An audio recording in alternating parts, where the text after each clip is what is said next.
Chapter 25. In the early morning hours on the day before Labor Day, Jenna dreams of the ghost tree and of her father. Her father never speaks in the dream, but he does take her by the hand. In that moment, everything around them disappears except for the night sky, so thick with stars that Jenna feels she is inhaling them with every breath she takes. And it must be true, because her skin has become transparent with light. She is not seeing with her eyes. She knows this because she is able to take in everything above and below, all without moving an inch. She sees that the billions of stars surrounding her aren't floating all alone in dark space as she has always imagined. Not at all. Now she sees how fine, shimmering threads, like the filaments of a delicate spider web, glistening with dew, weave the stars together in one splendid design. And when she looks at her father, she sees that the silvery threads also connect the two of them, and she knows that these are threads that can never be broken. When she awakens, Jenna rises, and, although it is still a few hours before dawn, she dresses, tiptoes downstairs, and leaves by the back door. She goes to the garage to find her bike. It has been a while since she last rode it, and it wobbles beneath her for the first few blocks. Her house is on a hill. She has forgotten how difficult it is to pedal up the steep incline, and now grunts and groans her way upward. She is pedaling for dear life. She is pedaling her way to the great swamp. Overhead, the stars look as they always have, but Jenna isn't fooled, because even though her eyes tell her otherwise, she knows now that some things can only be seen with the heart. Michael is also awake. He has been awake most of the night. He knows what he must do, but it terrifies him. Still, he cannot go on as he has these past 2 months. The deception must end, and only he can end it. He understands now that he has been carrying the stone in his throat all this time.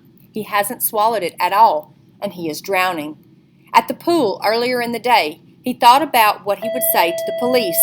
He thought about going to the station right from work, but he went home instead. He is a coward, and he hates himself for it. He lies awake for hours, his sheets growing damp with his fear. When he finally falls asleep, he dreams of Charlie Ward. He does not remember much of the dream, only the face of Charlie Ward. He knows it's Charlie Ward because he recognizes him from his picture in the newspapers. In the dream, Charlie Ward slaps him on the back as if they're old friends, then puts his arm around Michael's shoulder. Michael isn't the least bit afraid, though he thinks he ought to be. He doesn't remember the rest of the dream, but when he wakes up, he realizes that for the first time in weeks he can breathe without feeling a great weight pressing on his chest. He sits on the edge of the bed, watching the full moon outside his window, and in those moments he knows what he must do.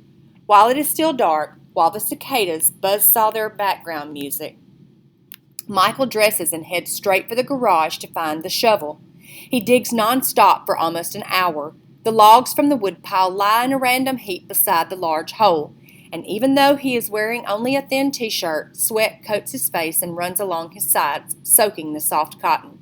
The cool night air ripples in chilling waves across his skin whenever he stops to take a breath. But although his arms ache, he keeps at it until the clunk of the shovel tells him he has finally hit the PVC pipe that hides the Winchester.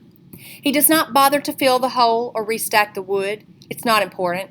He will tell them where he hid the gun during those long weeks, and they will come to this spot and see for themselves. He doesn't even bother to wipe the dirt from his hands or from the PVC pipe. But he does unseal the end caps and remove the rifle. And when he holds the gun in his hands for the first time since the night he buried it, he expects to feel some wave of nausea. Same wave of nausea he felt the last time he held it, but it doesn't come. Instead, he feels a strong sense of purpose. He knows this isn't just about keeping Joe out of more trouble. This is about him, about Michael McKenzie, and about who he is. Then, without turning on the ignition, he pushes his father's Honda to the end of the driveway and onto the street. Carefully, he sets the rifle beside him on the passenger seat and starts the car. He and the Winchester are partners in crime. They will make this journey together.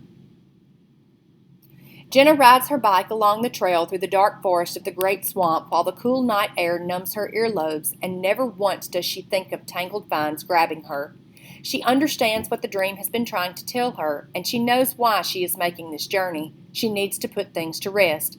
She also knows her way of doing this might not seem like reasonable behavior to some, but she doesn't care. She has begun to think that maybe the mind has different ways of knowing. She knows now that it was Michael Mackenzie who fired the shot that killed her father. She knows this in a way that she isn't used to knowing, but she trusts her instincts. The knowledge doesn't weigh nearly as heavily on her as she had thought it would. She doesn't hate him as she expected to. She no longer wants to make him pay for what he's done. She understands intuitively that he has been trying to tell her all along, and she has already decided that the next time she sees him sitting on the church steps, she will walk right up to him and give him his chance. When Jenna finally comes to the ghost tree, she sees how the moon, full and right, lights the space around the tree more brightly than any street light, so that she will not stumble in the dark. Then she leaves her bike by the side of the trail, climbs into the cradle of the ancient sycamore, and waits.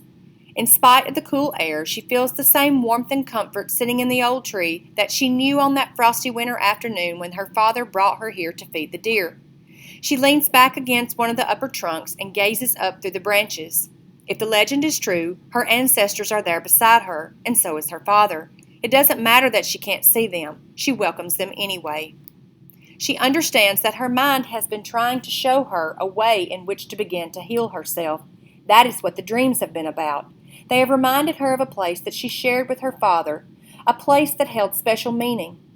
On this night, she will see her father again. She will tell him how much she misses him, how she wishes she could have saved him from what happened. She needs to tell him these things, and she needs to let go. And perhaps the ancient ones will dance around her, chanting their wisdom. But most of all, she wants to believe, as she huddles closer to the tree, that this place, as her father once told her, is a place of healing. Michael drives down Main Street. Fluorescent lights spill their cold white glow through the store windows onto the sidewalks outside. He can't take his eyes off the metal gates that protect the storefronts. They remind him of steel prison bars, and his body shudders involuntarily. He turns up Jenna Ward Street. His plan is to wait on the church steps until morning, and then he will knock on her front door. He wants to talk to her first, before he goes to the police, because once he turns himself in, he knows he might not have a chance to see her alone. He will also tell the police about Joe. He will say he swore his friend to secrecy. He will tell them Joe did what he did out of loyalty, because this is true, and maybe that will count for something.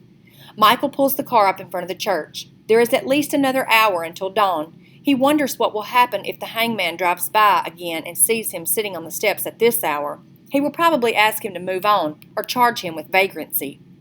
Maybe he will want to search the car. Michael looks over at the Winchester, trying to decide what to do. Then he stares across the street at Jenna's house. Even though it's still night, the moonlight reflects off the second-story windows, making it seem as if there is a light on inside. There is no place to go at this hour, not even Amy's house, and he is beginning to grow nervous at the thought of what the morning holds. He decides it's better just to drive around for a while. It'll keep his mind occupied. The last thing he wants to do is back out. He has to get through this somehow. That's when he remembers the ghost tree. When he gets to the great swamp, Michael parks the car in the lot beside the information center. Then he takes the rifle and follows the trail that leads to the ghost tree. He knows why he has come. He is testing his courage. The moonlight, brighter than he can ever remember, lights his way along the path as dark shadows leak from tree stumps like oil spills.